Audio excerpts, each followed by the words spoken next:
for July 24th of the great year 2024. Woohoo! Sun has just gone into Leo.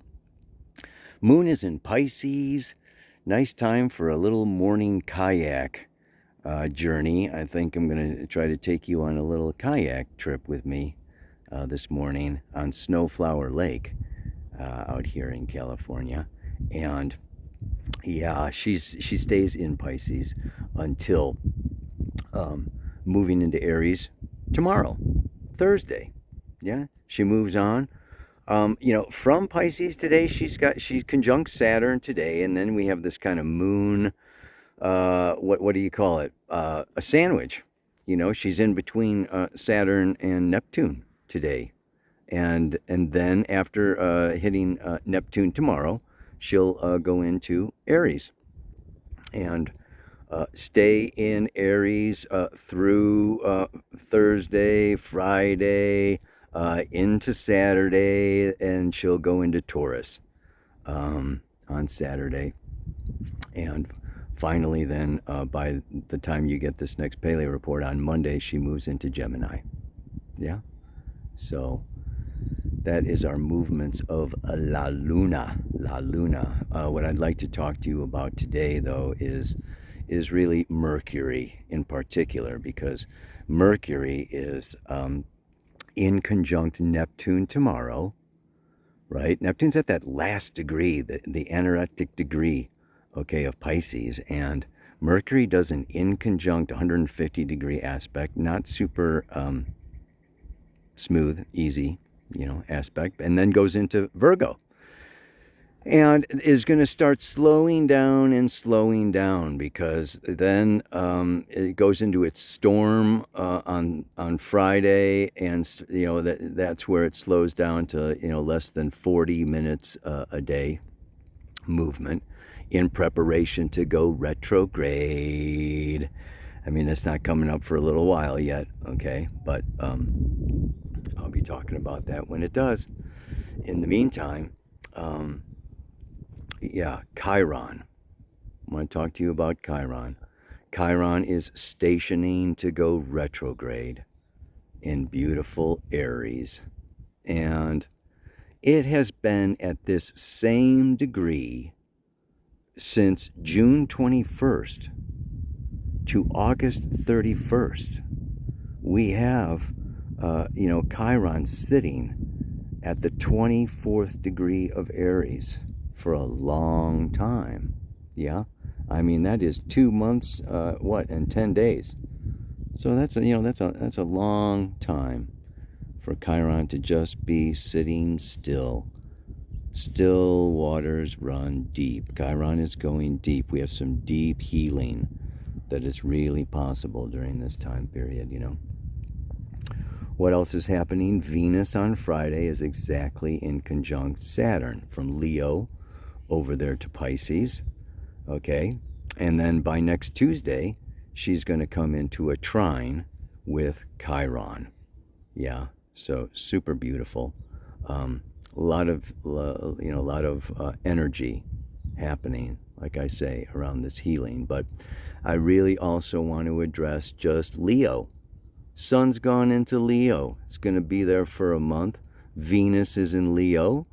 Okay, it's going to be there for a few more weeks, and Mercury is going to retrograde back into Leo. Can't get enough. And let me look at the camera. I'm going to set up the camera here in the boat and see if I could pull off a Paleo report on the water. Okay.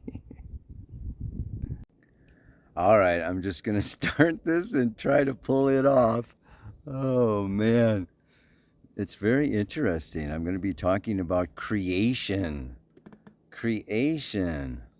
Leo is about this creation. And creation is like not always easy. Like you have an idea. Oh, I think I'll do a Paleo report in the kayak. Cool idea, right? Or I'm going to build a house, or, I'm going to, take a vacation. And we have these ideas, these creative impulses. And then there is Virgo. Then there is, right after Leo comes Virgo. So, this manifestation and bringing it down out of the head and out of the inspiration and ideas and, yeah, into reality is another ball game. I got to get out here like before the wind comes up, because the wind comes up and then there's, people in the campground. There can be other kayakers out here and I want some privacy. And then I got to get the books and the camera and the this and the that, and I can't get it wet. Anyway, baby. And even doing the aspects. Okay, I did not mention that what's happening is actually a yod, the fickle finger of fate. Yes, Mercury is over here, right, at the last degree, 29 degrees of Leo, and it's in conjunct to Neptune in Pisces. And then it goes into Virgo and in conjuncts Pluto. Okay, but for 3 days, you got to give it, at least 3 days. At least 3 days. Okay, where it is, 150 from Neptune, 150 from Pluto. Pluto and Neptune in a very nice sextile, okay, for a long time. But, and the way that I look at yachts is that they are very difficult because you have to resolve the inconjunct. And so Mercury in conjunct Neptune is confusion, not knowing, being unclear, having an idea or an imagination, but not really getting how to put that into, reality, and even a desire to escape, or, Neptune is the collective unconscious. And so when we get our left brain, in a needing to break free or break out or pull out from the collective unconscious. It's kind of a pulling out of innocence, pulling out of naivety. So Mercury, Neptune would like to think that, oh yeah, everything is roses and we're all one and it's all beautiful. But then there's very often indications that we're not.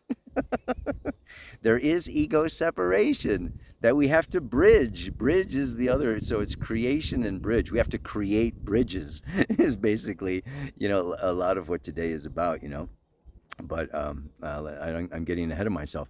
Then we have the inconjunct of Mercury to Pluto. And it's after it goes into Virgo. So it's, very strong. It rules Virgo. And this inconjunct up there to Pluto in Aquarius, 0 degrees of Aquarius, Pluto right on this cusp of Aquarius, wanting to bring in, yes, a new age, wanting to bring in enlightenment, wanting to bring in liberation. But of course, it takes, hundreds of years, to change ages. It's a long, slow process. And in the meantime, okay, Mercury, Pluto says what? Well, we need to have deep conversations around what is separate and what is our judgments and what are we attached to, and what is unhealthy or not integrated, and then so there's this coming to terms, I would say, just like coming to terms, with of so much that is involved in life and in evolution and in relationship and in growth and in creation. I mean, wow. It's just it's not always easy, baby. It ain't all one big vacation. Oh my God. So what's the solution? And this is the other part that's really going on in today's report, is I always look at the yod as a slingshot. So we've got Mercury, right, and Neptune and Pluto. Mercury is the stone, and we pull that Mercury back from the cusp of Leo and Virgo, and we shoot it to the cusp of Aquarius and Pisces, 11th and 12th house. community, oneness with all that is, not just community and people, but like acceptance and openness and not being attached to our point of view, to our judgments, to being right, to, being perfect, to getting it all just so, but just like kayaking, just floating on the water, letting go of the oars and seeing where the wind blows. Yeah. Oh God, I wasn't thinking of saying anything about that, but I just saw it now.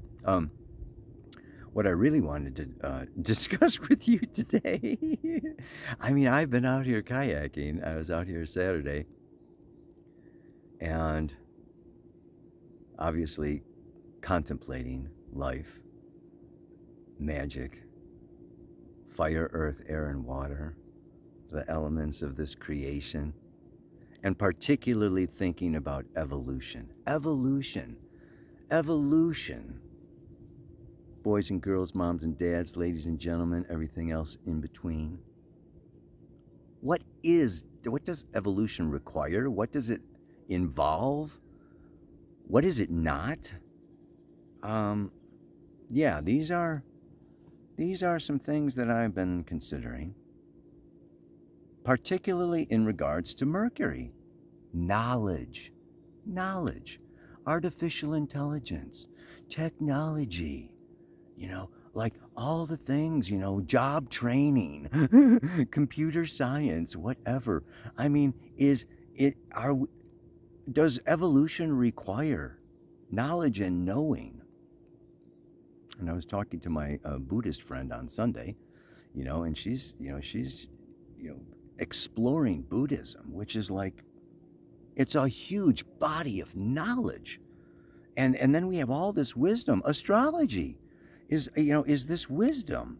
And yeah, it's like, evolving does seem to involve a certain amount of study and learning. And then on the other hand, which is like perfect Mercury Pluto, like, okay, OCD, I've got to know this and I've got to know that and I've got to figure that out, and what is it, what caused that, and what is it, I mean, oh man, all this stuff, that can, be there. And then there is the Mercury in conjunct Neptune, which is let it all go. And it's not about knowledge. It's about love. It's about unity. It's about oneness. It's about letting go of ego thoughts and thinking that create separation between, myself and all that is. And that requires, stepping out. I mean, do the yogis go to university? Do the, is the, am I going to hit that rock? No, because I have to learn how to paddle. So it's not just knowledge, right? It's also, yeah, look at that. Looks like a whale or something, doesn't it? Anyway, where was I?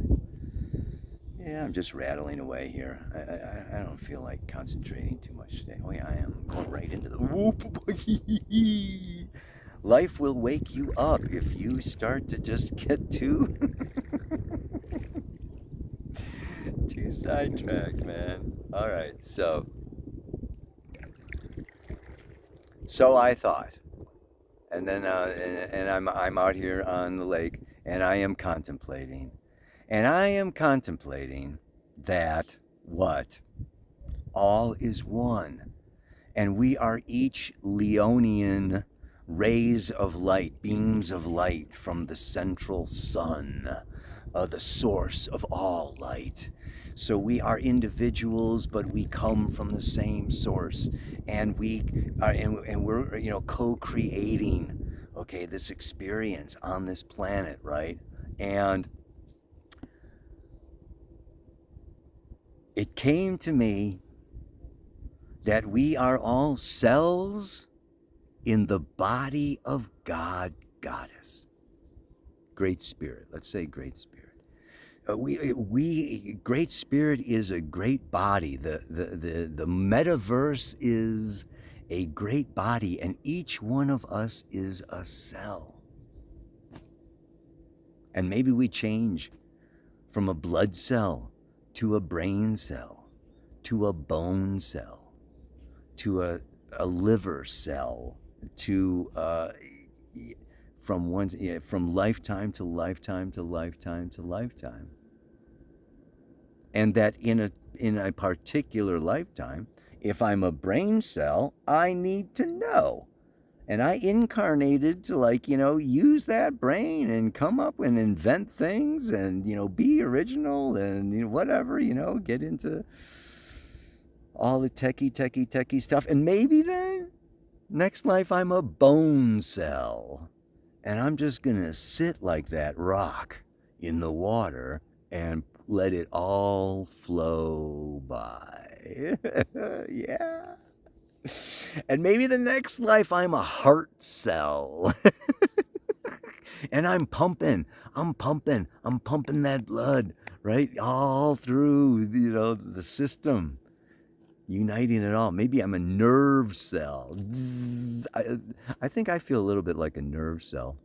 And you could probably look at your chart. I have the Sun conjunct Uranus, which is associated with the nervous system. So, yeah. And I get nervous about things. Maybe I'm a nerve cell this lifetime. So that brings me to the next point is, you may be asking yourself, what cell are you? Yeah. See, this is the thing. And can we change cells? Can I incarnate as a brain cell and transform myself into a heart cell? I don't like this brain cell. I want to be a heart cell. Oh, God. Right? I want a hard shell kayak instead of this blow up. Anyway. So this is where Leo comes in. This is where we are unique individuals, and we have the free will, and we have the power to create, right, ourselves anew, make ourselves anew, and really transform, yes, whatever is, into something uniquely expressive of our own individual nature. Yes, indeed. Yes, indeed. It's very special, very beautiful. And later on this week, the moon comes through Taurus and squares the sun. And I want to read you the Sapien symbol for the 24th degree of Taurus because I like it. And it has to do with today's mantra and, of course, the aspects that are going on. Cantilever bridge. This is Taurus 6 degrees, yeah. Cantilever bridge across a deep gorge. The conquest of separateness through group cooperation. Remember, even that yod, the Mercury, the resolution point of the Mercury, Neptune, Pluto yod is Aquarius. Yeah, baby. 29 degrees. The person who has suffered deprivation and loneliness can give new substance to his or her emotional life by participating in a collective project. Wow. I'm looking at the camera and I don't even see the trees anymore. What's going on? A collective project, Aquarius, right? All great evolutionary challenges imply the overcoming of basic difficulties. A step ahead must be taken. Yet an abyss confronts evolving humanity. It is no longer a personal void, but a chasm that is an integral part of the land upon which our evolution must proceed. A link must be built through the power of the collective mind, of the group or of the community at large, on the basis of the legacy of the past. A bridge over the canyon. Yeah? This is the first stage of the eightfold five process of substantiation. The man-made bridge built with collective skill gives substance to and demonstrates our capacity to conquer obstacles and to achieve evolutionary continuity, as well as expansion in space. What happens? I get my sister kayaking out here to bug me in the middle of the Pele report. So let me wrap this up, man, because I'm at a family reunion here. The mantra for today is, if I really want to evolve, I not only need to dissolve the walls surrounding my heart, but bridge back together what is now torn apart. Yeah? Let's dissect this mantra a little bit. There's a few things, and I was speaking of evolution, yeah, and what evolution involves. And like evolutionary astrology tells us, there are basically two coexisting desires within the soul: one to separate from the source of all creation, and one to return to the source of all creation. We are each like a wave upon the ocean of unity and oneness, and we separate, and we individualize, and we get into our heads, and we become geniuses, and we invent new things, and we're amazing, and our egos get as big as they can possibly freaking get. And then there comes a point where we have to go out of our mind and down into the heart. And there we have to bridge what has been torn apart. Because this process of separation and individualization, it requires, judgment and precision, and, if I'm going to be an individual, whoa, I'm unique, I'm different, I'm, better than that, or worse than that, or equal with that, and blah, blah, blah. We all do this all kind of stuff going on, baby. Whoosh. But there comes a point in the evolutionary journey where that's not what it's about, right? What it's about is dissolving these walls around our heart. And this is Neptune, yeah? Neptune is, spiritual oneness. It's the higher octave of Venus, right? Which is our personal, individual love life and attractions. But Neptune is spiritual love with all things, with all creation. So as this Leo energy comes out, the Sun and Venus, and for one more day, Mercury, in this sign of Leo, it's like create, individualize. We're each special. We're each divine rays of light. And then Mercury goes into Virgo, and there's a shift. There's a change. And hopefully this is, this all has to do with Chiron stationing to go retrograde. Yes, the wounded healer in that sign of Aries, the masculine initiating, spearheading, and just really coming into, yeah, so, Chiron is just like sitting there still. And I'm not going to read the whole thing for the degree of Chiron, but it is really something. Blown inward by the wind, the curtains of an open window take the shape of a cornucopia, and it is an openness to the influx of spiritual energies. For more than 2 months, our healing involves the windows. Is like, the windows of our mind, the windows of our heart, opening that to the influx of spiritual energy. This is healing, and it dissolves the walls of separation. And then we can come together as a collective, not just like-minded souls, but not like-minded souls, because we come into a collective where we are all one, and we are all bridge builders. And maybe you're an architect, maybe you're mixing the concrete, maybe you're putting in the iron post, maybe you're a tractor driver. But you know what? It's building a bridge is a collective effort.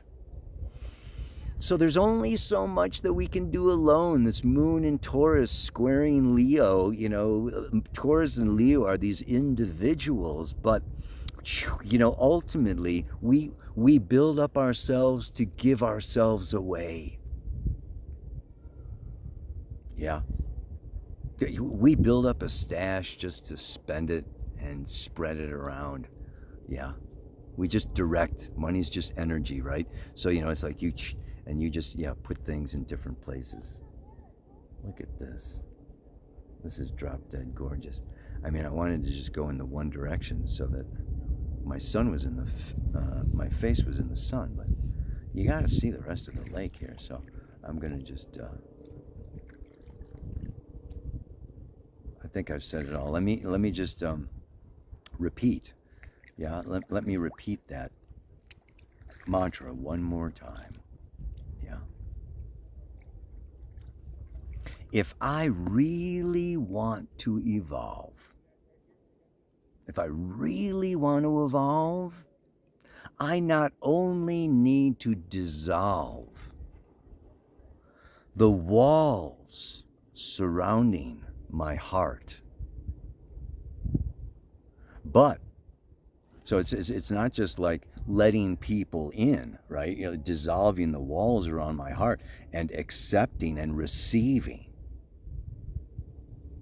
but build bridges, mend broken relationships, mend, wounds of separation. So what was it again? But bridge back together what is now torn apart. I hope this makes sense, man. Yeah, baby. Oh, wow. It's just really a phenomenal time. So what happens with Leo and with creation? I got to say a few things, right? Of course. Not only do I have my book, What is Love? Okay, I'm giving that away 2 for the price of 1. I mean, it's just a big giveaway. It's basically a big book giveaway, and I appreciate anybody helping me reduce the inventory there. I gotta get rid of it. The place that published it, made 500 copies, and they were going to store it for 6 months and ship it, but 6 months is up, man. So I got a few hundred copies. They are waiting for you. And not only that, but we also have a whole new line. America, who manages and helps, with the new paradigm astrology, is also a graphic arts designer. And she's come up with 4 amazing, beautiful designs. I'll put them at the end of the report here. And they are now available as t-shirts, mugs, bags. We've got a puma, we got an elephant, we got a lion, we've got a wolf. They are gorgeous, along with the regular line of, revolutionary astrology. I don't know if you've been to the store. Have you been to the New Paradigm Astrology store? Follow the link down below, man. I got all kinds of amazing stuff. That is, yeah. Be the change. Be the change. Age of Aquarius. Be the change. That's going on. What else did I want to tell you about? I'm back on the road. Like is this my last Paleo report in California? I'm off to Costa Rica. I'm getting back there. And then I'm planning, and I hope to see you, okay, at the Astrology of Attraction. It's on the island, the Evia Island in Greece. come October. And we're going to be looking at Venus, Mars, Black Moon, Lilith, Ceres, Eros, and Psyche. I told the story of Eros and Psyche a little while ago, right? So there's, that is October 12 to 18. Yeah? Come join me. And not only me, Sol Jonasson. She writes the Lunar Planner, lives in Norway. I've known her for years. She is an amazing astrologer. And we're going to be co-teaching this event in Greece. So I hope you can join us. Again, the link, is below in the notes. And yeah, I look forward to seeing you live in person in Greece. And after that, I head over to the Tantra Festival, the Ibiza Tantra Festival over in Spain. So yeah, let's stay in touch. You can subscribe to the newsletter that I have. It will, every week I put the Paley report. You can get it in your inbox, and it says everything that I'm doing and what's going on and what's available and everything like that. It'd be great to connect with you. And yeah, I am just wishing you the very, very best. Have a wonderful week and take full advantage of this, this straightforward direction, okay, of Mercury before he turns retrograde. This is a really good time to begin. You can still be starting new projects, but this week and starting next week, when Mercury's like really slow and starting to go retrograde, it's time to finish up projects instead of initiating new projects. So if there's something new that you want to be putting out, like a workshop or something, now's the time to do it. Seize the day. One more time, right? If I really want to evolve, okay, I not only need to dissolve the walls surrounding my heart, but bridge back together what is now torn apart. Namaste, aloha, so much love.